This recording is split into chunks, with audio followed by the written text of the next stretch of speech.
to welcome the Honorable Prime Minister, Acting President of Sri Lanka. Thank you, all of you who have accepted our invitation to discuss global hunger and how we prevent it. I must first thank my friend, Nerj Diva, for having arranged this conference. He dedicated himself to ensure that amidst all the problems, both abroad and in Sri Lanka, that this conference was held. And it is for us an important occasion to put forward the issues that we are facing. I must thank my colleague for explaining the international situation. Never before in modern history have we faced famine of this scale. World War II created a famine, but that's the result of war. A war that took place in Europe and in Asia.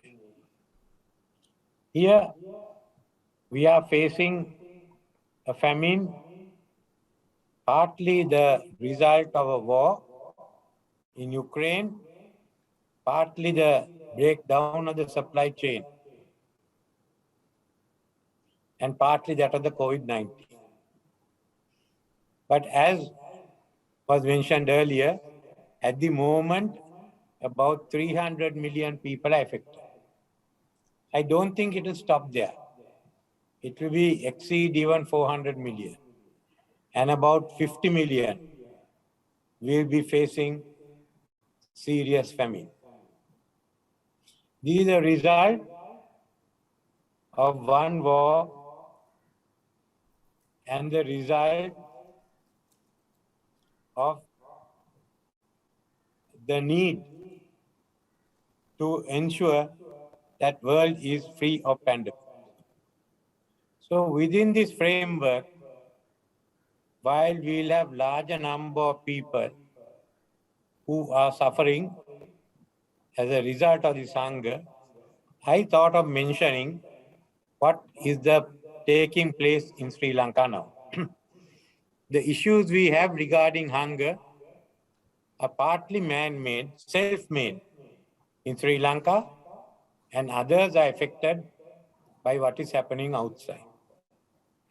The global crisis and an internal crisis, both have come together and brought us to a level where many estimate as much as 6 million are facing malnutrition.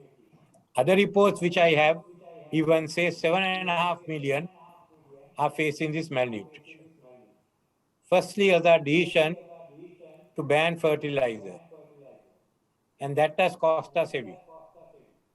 We have 24 million metric tons of rice every year grown here to ensure that we are self-sufficient. Today, as a result of us not using fertilizer, the output is about 16 million metric tons. Then 1/3 of our requirements have to be obtained from abroad at a time when the country hasn't the foreign exchange to meet these demands. So this the total of 800,000 tons of metric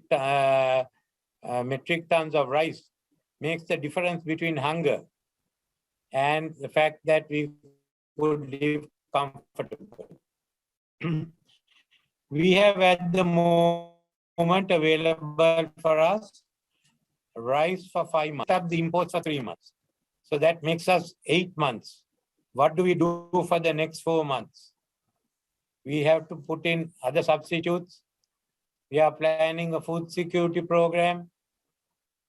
Well, they also have their flaws. It's open for weather. It's open for animals to destroy it. Then we are now also facing the next season of paddy cultivation, the long season which begins in September, October. If we can provide fertilizer and feed for this Maha season, what we call 2023, then we can be self-sufficient in rice and get the real economy functioning as far as agriculture is concerned. But we do have a problem.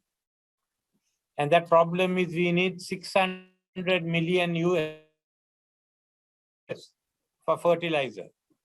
At the moment, we have only 300 million US.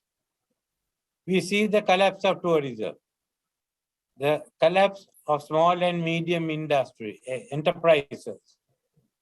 Our economy is contracting. It will be about -6% this year. Then you can think of the loss of jobs and how many more jobs will be lost in the coming year. There is a widespread hunger throughout the country.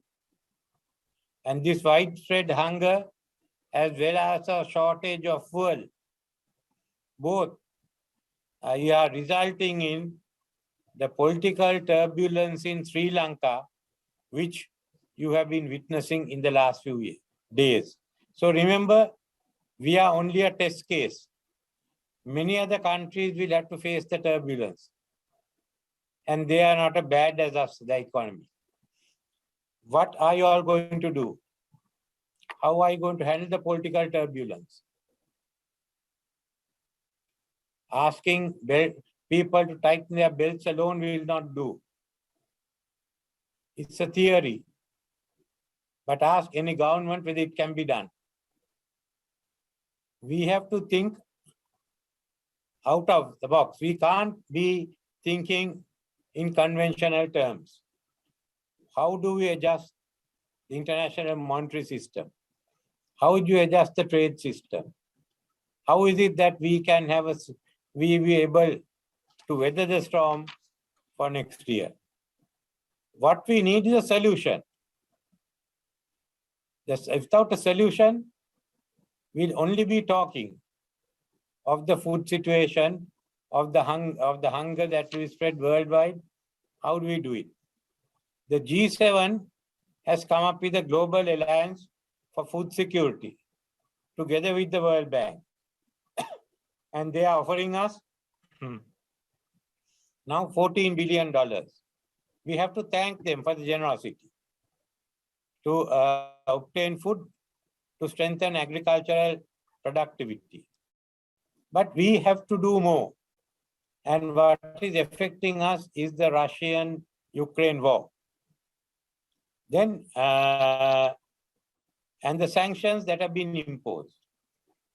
I want to know whether these sanctions are helping us to overcome the global shortage, or is it hampering us? It will be said by the European Union and UK, no, this will not affect you. But it is not the case. It is affecting us. We are all being affected. If food was freely available, then we can easily focus on the next steps. But food is not available. So how are you going to answer this? Is this Europe's solution to a food crisis? Do you think sanctions will help? It will only drive the prices up. So let's start with the doables. Let us look at the sanctions that are being imposed and ask ourselves, is this necessary? Will these sanctions bring Russia to its knees? The sanctions won't bring Russia to its knees, but it will bring the rest of the third world to its knees. So this is the major issue we have. And just as much as you are giving us 14 billion US, remember something like 100 billion US is being spent on the Ukraine war by all the parties concerned that are supplying Ukraine. So we have 14 billion here, and we have 100 billion spent on war. That cannot go on. It's not only the fault of the EU. Russia has a responsibility. They must call for a ceasefire. Without a ceasefire, we can't resolve any other questions. Russians must be ready to call for a ceasefire and not to put the world through further sufferings. When the Russians call a ceasefire, Ukraine must be ready to discuss. They can discuss any issue they have, but don't put conditions before the discussion. That's all that I can ask from you all. So we have the growing crisis, and that is affecting the political turbulence in every country. It will also affect, finally, the fact that the world has failed in giving food to a large number of people. Look at the conflicts going in Horn of Africa. Look at the conflicts in the other parts of the world. More and more will die of starvation. And we should now think of how we go ahead, because it's not only a shortage of food we have. There's also inflation, which is putting food out of the reach of many families. So this is a serious challenge. And I've thanked you for coming here and taking part. My thanks again to you as we discuss how to overcome the global food crisis.